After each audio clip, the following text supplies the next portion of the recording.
Today's social media segment is brought to you by Alford and Associates for all of your insurance needs.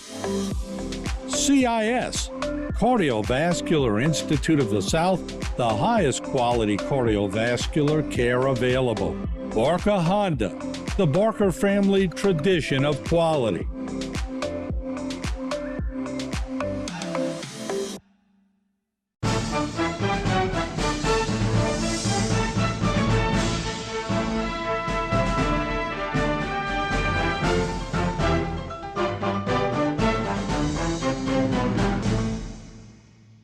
Good evening and welcome to our show, Going Public. I'm Renee Fonseca and joining us tonight is Mark Torbert, the Director of Child Welfare and Attendance for the Terrebonne Parish School District. I would like to thank you for taking time out of your day to join us. I know this school year is quickly coming to an end and the district is currently preparing for the upcoming 24-25 school year. Let's go ahead and discuss some of those changes that will be occurring next year. Starting off with start and dismissal times. Do we have any schools that will be changing their schedule? Yeah, we do, Renee. First off, thanks for having me today. The one school in particular that will be changing is Schriever. They're going to go to an 8:30 start time and a 3:40 dismissal time to be consistent with Caldwell. And it deals with mainly because of the bus situation with the closing of Gibson and Bayou Black. Moving those students from those areas, it gives time for the H.L. Bourgeois and Evergreen buses to get back in those areas in a timely fashion to get the kids back to school on time. And speaking of the consolidations, are there any other transportation routes that will be affected next school year? Affected only in the sense of so the kids that were at Village East, at Honduras will now go to Village East and Acadian, depending on the zones in which where they live. So those bus routes will be adjusted based on just a school assignment. And obviously, like I said, Bayou Black, the kids in who were normally we did have a handful of kids who went to Bayou Black that would be split between H.L. Bourgeois and Terrebonne High School's feeder structure. So those kids that's why those zones are going to change, only because obviously those schools won't be open next year. Okay, and let's go ahead and talk about uniforms. I know that there was a meeting last night and we're going to have some changes for next year. Yeah. Can you go into those changes for us? Sure. The biggest one is the length of the skirts that the kids would be allowed to wear. In the past, they were allowed to have them no higher than 5 inches from the knee when standing. But then we started to have some concerns as a district from not only us, but parents and things like that of our students are having climbing stairs, and just to try to keep it to where it's not an issue with kids wearing things that are not that aren't too revealing, so to speak. So we did move it to with the board's approval, and also we did meet as a committee amongst staff to discuss the potential change, and it went to a 2-inch deal before or above the knee. No shorter than 2 inches above the knee when standing. It only affects skirts. So just to keep that in mind. There was some discussion about it, how it affects shorts. Those kind of things we can look at a later time, but one of those deals of not changing too much too fast and give the families time to purchase the new items. The other change, to stay consistent, most people when you refer to an elementary school, you're looking at a K to 4. The district policy in the past was referred to K to 3. And to try to stay consistent with elementary being K to 4, middle school being 5 to 8, and the high schools being 9 to 12, we changed the language to reflect that. So now it refers to a middle school, or an elementary kid being K to 4, and a middle school kid being 5 to 8 or 5 to 12, and with the dress code in mind. And it is a change for our fourth graders, because then the fourth graders will still be allowed to wear the blue pants. They won't change the khaki until they get to the 5th grade. And I know our east side schools are more K to 4, 5 to 8 type schools, whereas on our west side we do have some obviously that are K to 6. And Caldwell's, for example, maybe one of the different ones with the 4 to 6. So it will be some changes with that regard, but to some degree, some of our families still have the blue pants that can still fit their kids, and maybe it saves them some money in the long run. But again, it's more the change of language to stay consistent with what a traditional elementary, middle school, as well as high school grade levels are. And will the district also be sending out notifications to the parents? Yes, thanks for asking. Yeah, we are. As a matter of fact, myself, Ms. Joanne Lejeune, as well as Mr. Leonard Falls, we all worked on that throughout the day today to try to get a message to the families to where they can start looking at those kind of things. Realizing that some stores may be limited on their size options and things like that, so they may have to order them. And hopefully it gives them enough time to get those items in a timely fashion. Yeah, and I mean, you guys, are definitely giving parents enough notice. We hope so, yes. Yes.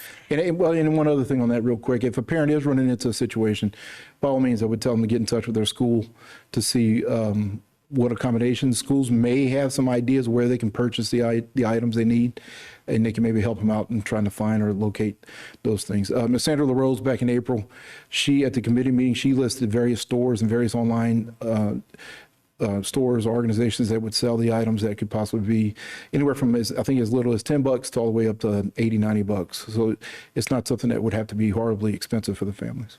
Okay. We're going to go ahead and change topics a little bit. Okay. How is the safety plan being updated for the upcoming school year as well? Fair enough. So last year, safety has always been a concern. And obviously with the latest things in the last 15, 20 years, with the different incidents that are occurring on campuses or even in the public with general concerts and things like that. So we can't ignore those issues, and we have to look at putting resources to that. The district developed, with Mr. Orgeron's help and other staff, we developed a 20-point plan that lists, as you can see on your screen now, a variety of things that we are either in process of putting in place, because some of them do take a pretty good chunk of money and does require us to go through a bidding process.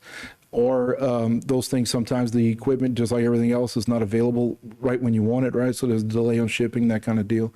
So many of these things are in place. As you can see, many of those items, such as obviously locking doors and things like that, updating the windows and things to hopefully be more secure and things like that.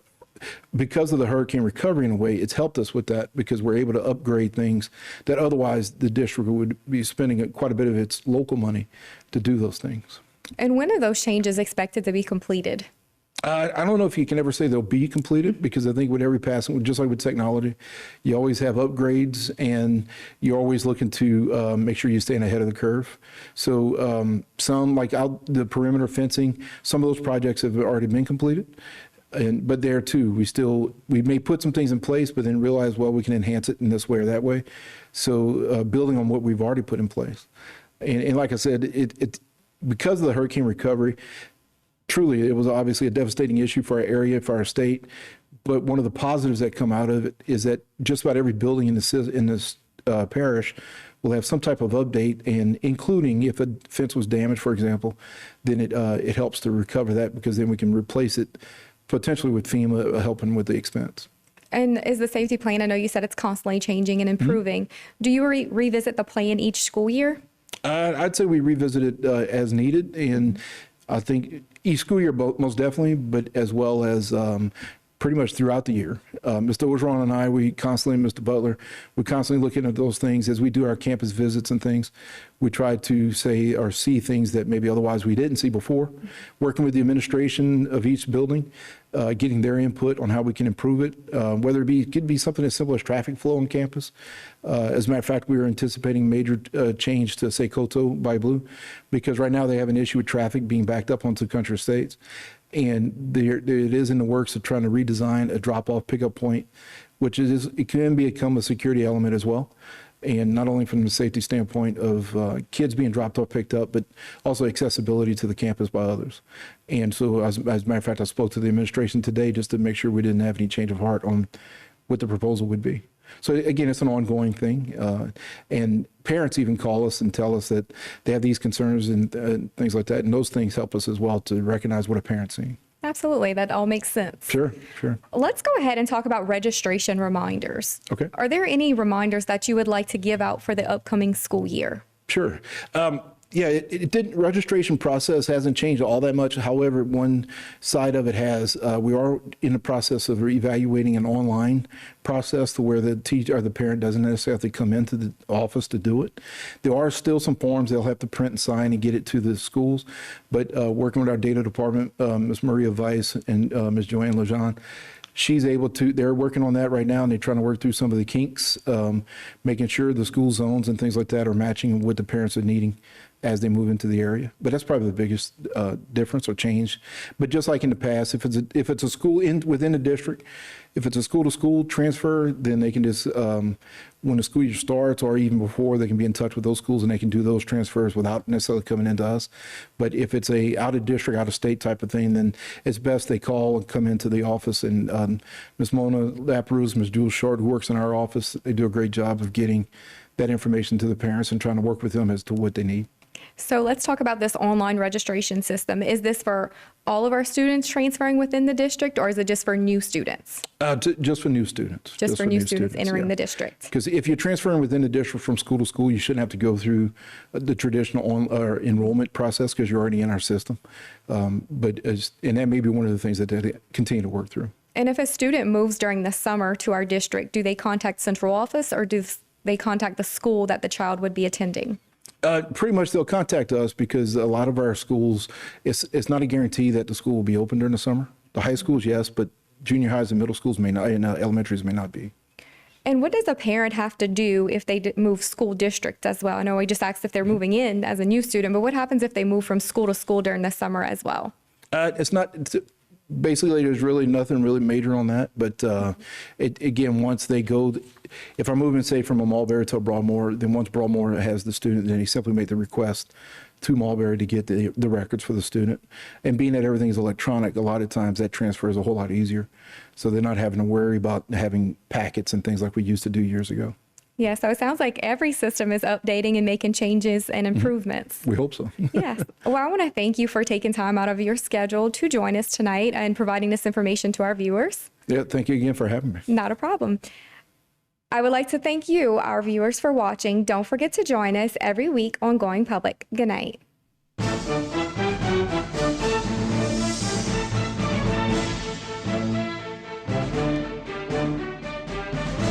Today's social media segment is brought to you by Terrebonne General Health System. Your health is our legacy. Rouse's, you're either local or you're not.